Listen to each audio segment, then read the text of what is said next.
fantasy football fans. It's me, the Fantasy Football Girl, coming at you with an all-new edition of Vlog Times. Now that Week 14 is underway, and I did tell you to start Antonio Brown over Mike Wallace, so you can't be mad at me.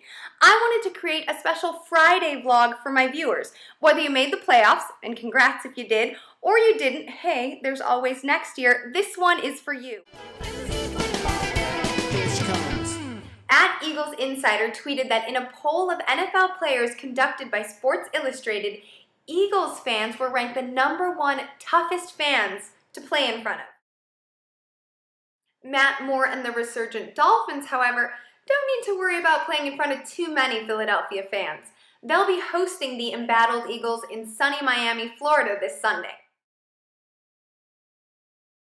With a mug like that, in combination with the fact that he has scored 9 touchdowns over his last 5 games, I'm surprised that Matt Moore is only owned in 20% of Yahoo Fantasy Leagues.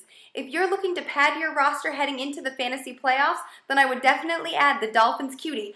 Maybe you're stacked at quarterback. Maybe you don't need any sleepers. Well, even if you have Cam Newton backing Aaron Rodgers up, I'm going to bet that at least one of your running backs has gone down this season. Let's take a look at some injuries to key running backs heading into Week 14.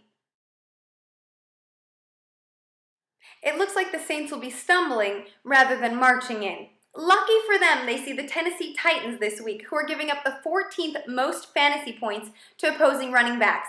Pierre Thomas owners, if you've been waiting on him, now's the time to roll out the Frenchman. Durability has been an issue for Kevin Smith his entire career. Unfortunately, this season doesn't look to be any different. Things aren't looking good for him this Sunday as he re-injured his ankle in practice on Friday and had to leave the field. Now, even if he does start, I would bench him. The move is just too risky for me in the playoffs. Maurice Morris owners, however, this means good things for you as I expect the vet will get the bulk of the carries. Well, this one stings. For the Bears, for fantasy owners, for yours truly. I have been beating the Marion Barber drum for weeks now, and there has never been a more opportune time to pick up the former Cowboy than in Week 14. He's only owned in 54% of Yahoo Fantasy Leagues, so if you need a running back, grab Chicago's short yardage back who is bound to fall into the end zone at least once this Sunday. All season, Starks has been the most consistent part of Green Bay's rather inconsistent backfield.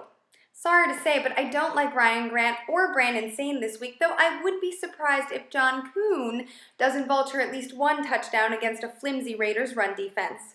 Did you like that? Did it make you feel optimistic about your chances this week? I know it did, so I'm going to let you take a swig of whatever you're drinking before we get to a few more key injuries at other positions and their potential fantasy impact.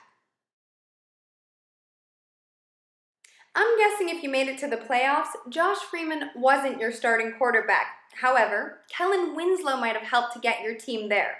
If you are a Winslow owner, you want to keep your fingers crossed that Freeman does indeed play on Sunday against Jacksonville. The starting tight end just does better with Freeman under center than he does with backup Josh Johnson throwing the ball. Also, the Jags are pretty weak against the tight end and give up big plays near the end zone. If you made it to the playoffs on the shoulders of Christian Ponder, then I am impressed. Now, this is likely to be a game-time decision, and I can't quite advocate for backup QB Joe Webb.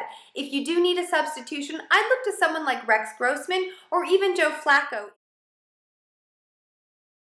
This is a good thing for current or potential Michael Crabtree owners. Crabby is leading the 49ers in receiving yards and has a great matchup this week against the 25th ranked Arizona Cardinals pass defense. Start him as a solid flex or wide receiver 3. David Nelson owners, I hope you've hung on to him during his current slump. With Chandler and other key Buffalo offensive players out, he has great flex potential, maybe even a low-end wide receiver 2 in a PPR league. And that takes us to the most heavenly time of the week, Tebow time. At Bleacher Report tweeted, this Tebow time tattoo is... you fill in the blank.